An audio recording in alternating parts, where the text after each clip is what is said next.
The Teutonic Knights first appeared during the late Crusades, not as conquerors, but as caretakers. They were formed around 1198 in the eastern Mediterranean, during fighting between Christian crusader states and Muslim forces. Their original task was simple: treat wounded German pilgrims and soldiers. They ran field hospitals, not armies. But war reshapes institutions. As fighting continued, the Teutonic Knights began to take up arms. They were not independent commanders. Instead, they fought alongside larger crusader forces, supporting campaigns led by more powerful orders and kings. On the battlefield, their role was limited but consistent. They took part in defensive actions around key fortresses and supply routes. Siege warfare became their main school of combat. They learned how to hold walls, manage food under pressure, and maintain discipline during long standoffs. These were not glorious battles, but they were essential lessons. The Holy Land was unstable. One city after another fell. By 1291, the last major Crusader stronghold collapsed, ending Christian rule in the region. With no territory left to defend, the Teutonic Knights were forced to leave. They did not leave empty-handed. What they carried with them was experience. They had learned how to organize men, defend fortresses, and fight long wars. That knowledge would soon be used again, this time far from the deserts of the Middle East. After leaving the Holy Land, the Teutonic Knights did not abandon warfare. They moved north into the Baltic region, where they were invited to fight pagan tribes known collectively as the Prussians. This was not a single war. It was a long series of conquest battles that stretched across decades. The Knights did not rely on one decisive victory. Instead, they advanced slowly. They built fortified castles, secured the surrounding land, and then moved forward again. Each campaign aimed to destroy resistance in one area before expanding to the next. Prussian fighters resisted fiercely. They knew the forests, swamps, and rivers better than the invaders. Battles were often sudden and brutal. Ambushes were common. Many engagements ended without clear winners, only losses. In response, the Knights adapted their strategy. They used heavy cavalry for open ground and strong infantry for sieges. Castles became weapons. Once a fortress was built, it anchored control and allowed further attacks outward. Revolts followed every advance. Each revolt was met with new campaigns, harsher tactics, and tighter control. Over time, resistance weakened. By the late 13th century, the Prussian lands were subdued. These conquest battles created something new: a Teutonic military state. The Knights were no longer guests or helpers. They ruled territory directly, by force, and their wars were only beginning. Conquest did not bring peace. After the initial victories, the Teutonic Knights faced a new kind of war inside the lands they now controlled. The Prussian population resisted occupation through repeated uprisings, turning the region into a constant battlefield. These were not formal wars between armies, they were internal wars. Prussian fighters avoided open battle. They attacked supply lines, isolated castles, and small patrols. Forests and marshes provided cover. Revolts could erupt suddenly and spread quickly before disappearing again. The Knights responded with force and persistence. Each uprising was met with punitive campaigns.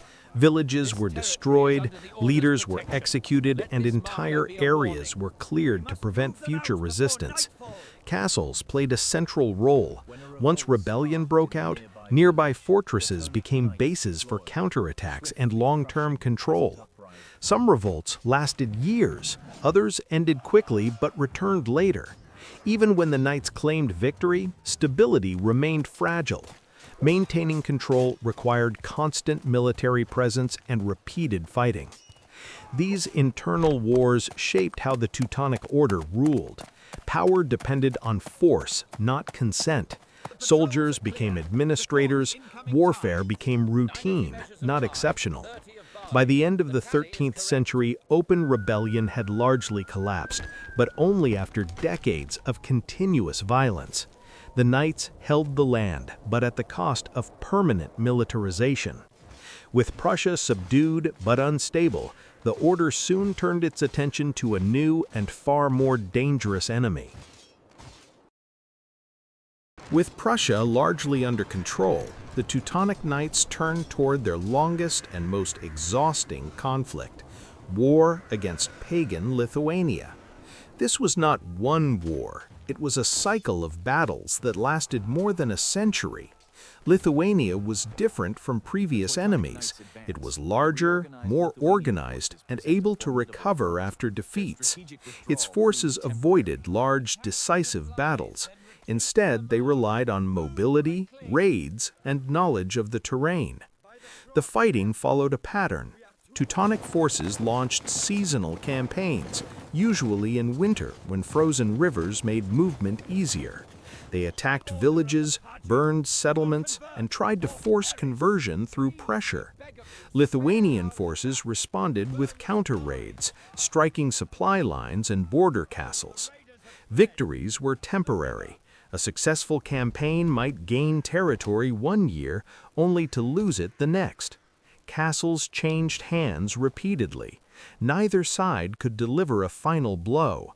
The war became one of endurance rather than conquest. Religion was used as justification, but strategy drove decisions.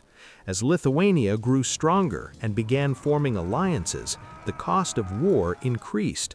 Mercenaries became necessary. Supplies stretched thinner. Campaigns produced fewer results.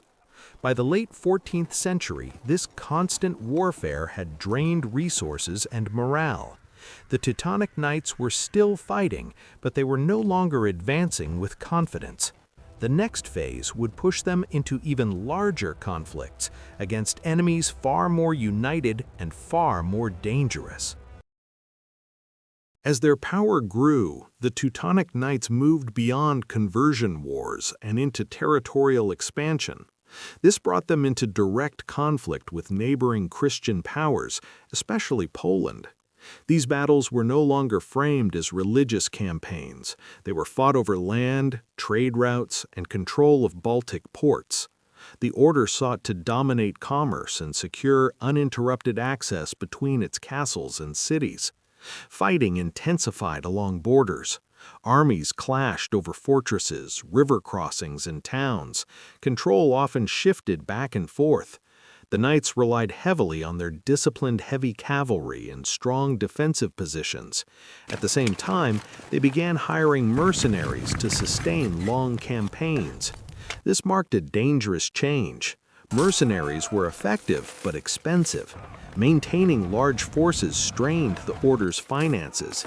Taxes increased. Cities were pressured to support wars they did not always agree with. Tensions grew inside the Teutonic state. Diplomatically, the order became isolated. Former allies grew wary of its ambitions. Poland, increasingly aligned with Lithuania, began to coordinate resistance. What had once been fragmented enemies were slowly becoming united. By the early 15th century, the Teutonic Knights stood at the height of their power, but also at the edge of a decisive confrontation. That confrontation would come in a single battle that changed everything. In 1410, the long wars of expansion reached their breaking point. The Teutonic Knights faced a united enemy force made up of Polish and Lithuanian armies. For the first time, their main rivals coordinated fully, bringing together numbers, leadership, and a shared objective: destroy the Order's military power in one decisive battle. The Teutonic army entered the field confident. They relied on heavy cavalry, discipline, and past success. Their plan was simple: force a direct confrontation and break the enemy through shock and armor. At first, the battle appeared evenly matched. Then the situation turned. Coordination problems emerged. Cavalry charges failed to achieve a breakthrough. Units became separated. As fighting dragged on, exhaustion set in. The opposing forces adapted faster, surrounding and overwhelming key Teutonic formations. Leadership losses made the situation worse. Command structure collapsed during the battle, and once momentum shifted, it could not be recovered. What had been a display of strength turned into a slow collapse across the field. By the end of the day, the Teutonic Knights suffered one of the worst defeats in their history. This battle did not destroy the order immediately, but it ended its dominance. The myth of invincibility was gone. From this point forward, the Knights would fight not to expand, but to survive. After the defeat at Grunwald, the Teutonic Knights entered a long period of decline, marked by constant, grinding warfare. These battles were no longer about expansion. They were about holding together a weakening state. Enemies pressed in from multiple directions. Polish and Lithuanian forces launched follow-up campaigns, capturing towns and forcing the Knights into defensive positions. Each loss reduced territory, income, and manpower. Inside Teutonic lands, problems grew worse. Cities and nobles resisted higher taxes needed to pay mercenaries. Some refused to support further wars. Others openly rebelled. The Knights were now fighting on two fronts: external enemies and internal unrest. Military quality declined. Without enough knights of their own, the order relied heavily on hired soldiers. Loyalty depended on payment, not belief. When money short, armies dissolved. Campaigns stalled. Defeats multiplied. Castles that once symbolized control became liabilities. Maintaining them drained resources, and losing even one weakened surrounding regions. Battles became smaller, more frequent, and less decisive, but more damaging in the long run. By the mid-15th century, the Teutonic Knights were still fighting, but the pattern was clear. Each battle pushed them closer to collapse, setting the stage for a final and devastating conflict. The final phase of warfare against the Teutonic Knights began in 1454 and lasted more than a decade. This was not just an external war, it was a collapse from within. Cities inside Teutonic territory rebelled against heavy taxation and constant warfare. They formed alliances with Poland and openly turned against the order. What followed was a long, destructive conflict fought across castles, towns, and supply routes. The Knights were unprepared for this scale of resistance. Battles broke out across their own lands. Some fortresses surrendered without a fight. Others were taken after long sieges. Mercenaries switched sides when payments failed. Control fragmented rapidly. Polish forces advanced steadily, supported by local populations who no longer accepted Teutonic rule. Each lost battle reduced the order's ability to recover. There were no decisive victories, only slow, irreversible losses. By 1466, the war ended in defeat. The Teutonic Knights were forced to give up large parts of their territory and accept political subordination. Their independent military state was effectively finished. What remained of the order survived only as a shadow of its former power. After decades of battles across Europe, the Teutonic Knights were no longer conquerors. Their age of warfare had come to an end.